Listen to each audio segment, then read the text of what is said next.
तो जय श्री कृष्ण दोस्तों। तो आज की कहानी उनके लिए है जो लव लिमिट भूलकर आउट ऑफ लव होकर क्रिटिकल सिचुएशन में फंस जाते हैं। खासकर ओयो जाने वाले या लिविंग रिलेशनशिप में रहने वाले के लिए है। आपने शकुंतला और दुष्यंत की लव स्टोरी सुना है? यदि सुना हो या नहीं सुना हो तब भी मेरे दृष्टिकोण से एक बार आप फिर से सुनिए।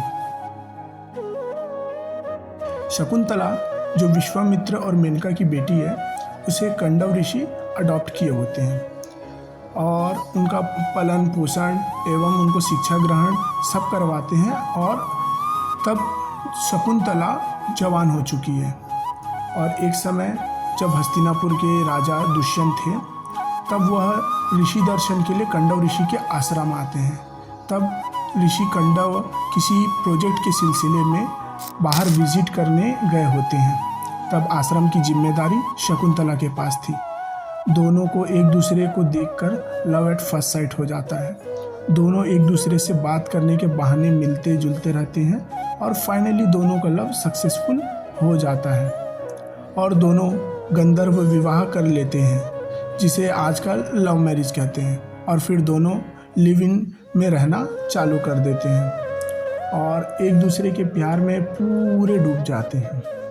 तब एक दिन हस्तिनापुर से राजा दुष्यंत के लिए बुलावा आता है और वह ये बात शकुंतला को बताने जाते हैं और कहते हैं मेरे साथ चलो।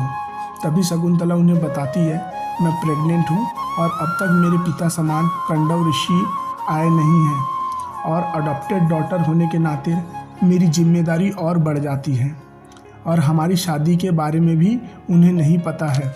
इस हालात में उनसे बिना मिले आपके साथ मैं नहीं जा सकती। दुष्यंत उनकी सिचुएशन को समझते हैं और अकेले ही जाने का निर्णय लेते हैं और जाते वक्त अपनी शाही अंगूठी शकुंतला को देते हुए कहते हैं ये अंगूठी को साथ लेकर आना, इससे तुम्हें आने में कोई इशू नहीं होगा, तुम्हें कोई तकलीफ़ नहीं होगी और तुम्हारे लिए ये एंट्री पास के बराबर होगा जो आपके लिए पासवर्ड की तरह काम करेगा। और वो फाइनली चले जाते हैं। तभी अगले दिन ऋषि दुर्वासा आते हैं और शकुंतला की कुटिया में आकर आवाज़ देते हैं। तभी प्यार में खोई हुई शकुंतला सुनती नहीं, क्योंकि अपने प्रेम की जुदाई में खोई हुई ऋषि को लगता है शकुंतला इग्नोर कर रही है। तभी वह अपनी शक्ति से पता करते हैं। तब उन्हें पता चलता है कि वह प्रेम की सीमा खो के आउट ऑफ लव हो गई है और वह इंसल्ट फील कर रहे होते हैं और तभी जोर से चिल्लाकर उसे श्राप देते हैं, जिसके प्रेम में तुम खोकर अतिथि धर्म का पालन करना भूल गई है वो प्रेमी तुझे भूल जाएगा। तभी यह सुनकर शकुंतला ऋषि से क्षमा मांगती है और ऋषि को अपनी भूल का ज्ञान होता है और वो क्षमा करते हुए कहते हैं जब तक तुम्हें प्रेम का सच्चा ज्ञान प्राप्त न हो तब तक तुम्हें यह भोगना होगा। और ऋषि दुर्वासा वहाँ से चले जाते हैं और कुछ दिनों बाद ऋषि कंडव आते हैं। ऋषि से मिलके शकुंतला बहुत खुश होती है और अपने साथ बीती हुई सारी बातें बताती है। ऋषि कहते हैं जो हुआ सो हुआ, राजा दुष्यंत तुमसे प्रेम करते हैं और तुम अभी गर्भवती भी हो, हमें राजा दुष्यंत के पास जरूर जाना चाहिए। और वो अगले दिन जाने की योजना बनाते हैं। अगले दिन स्नान करते वक्त राजा दुष्यंत द्वारा दी हुई शाही अंगूठी को उंगली से निकालकर चूमने के लिए निकालती है। तभी नदी के पानी में वो अंगूठी खो जाती है। तभी शकुंतला को अंगूठी खोने पर दुख होता है।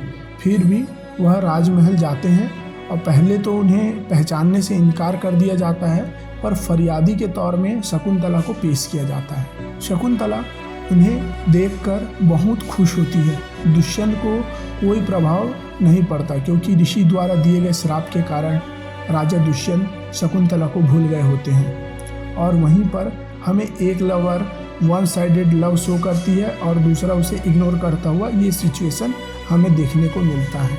अंगूठी ना होने के कारण पासवर्ड भी एरर हो गया था।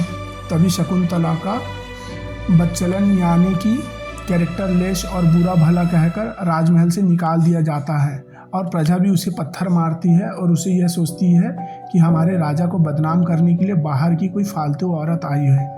तब वो वहाँ से जान बचाकर भाग निकलती है और वह एक बालक को जन्म देती है। तभी दूसरी तरफ एक मछुआरा मछली को काटते हुए दिखाई दे पड़ता है। मछली के पेट से वही शाही अंगूठी निकलती है और वो एक व्यापारी को बेचने चला जाता है और शाही अंगूठी जानकर व्यापारी राजा को सूचना देता है। अंगूठी देखकर राजा को अपने प्रेम और गलती का एहसास होता है। वापस शकुंतला को खोजने ऋषि के आश्रम खोजने चला जाता है। तभी वहीं एक बालक शेर के साथ खेलता हुआ नजर आता है। शेर के आक्रामक सोचकर राजा दुष्यंत प्रहार करने के लिए सोचते हैं। तभी वह दोनों एक दूसरे के साथ खेलते हुए नजर आते हैं। तभी उस बालक से बात करते हुए कुछ समय बाद शकुंतला आती है और उस बच्चे को लेकर जाती है। तभी राजा को एहसास होता है कि ये मेरा पुत्र है। वो शकुंतला से अपना दुर्व्यवहार के लिए क्षमा मांगता है। और पहले शकुंतला क्षमा नहीं करती, पर ऋषि कंडव के समझाने पर ऋषि दुर्वासा के श्राप को याद दिलाते हुए कहते हैं, श्राप के प्रभाव के कारण वह तुम्हें पहचान नहीं पा रहा था। आखिरकार शकुंतला दुष्यंत को क्षमा कर देती है और उनके साथ हस्तिनापुर जाकर वहाँ की रानी बन जाती है। वैसे ही आपको एक केसेस याद होगा, आपको नीना गुप्ता तो याद होगी, जिन्होंने बधाई हो, शुभ मंगल, ज़्यादा सावधान जैसे मूवी और पंचायत जैसे वेब सीरीज में काम किया है। इनकी जर्नी भी शकुंतला से मिलती जुलती है। इनके दुष्यंत का नाम रिचर्ड वायवन है और यह वेस्ट इंडीज़ के पॉपुलर क्रिकेट प्लेयर थे और इनका लव अफेयर 1980s में हुआ था। तब नीना गुप्ता प्रेग्नेंट हो गई। उन्होंने रिचर्ड को ये बात बताई और रिचर्ड ने शादी से इनकार कर दिया। अपने लव के ब्रेकअप करते हुए बच्चे को अपनाने से मना कर दिया और उस समय नारी सशक्तिकरण के मामले में नीना गुप्ता ने स्ट्रॉन्ग फैसला लिया। बच्चे को जन्म देने का फैसला किया। भारत में बिना हस्बैंड के बच्चा पैदा करना कितनी तकलीफ की बात है, ये आप समझ सकते हैं। और 2 नवंबर 1989 में नीना गुप्ता ने मसाबा गुप्ता को जन्म दिया।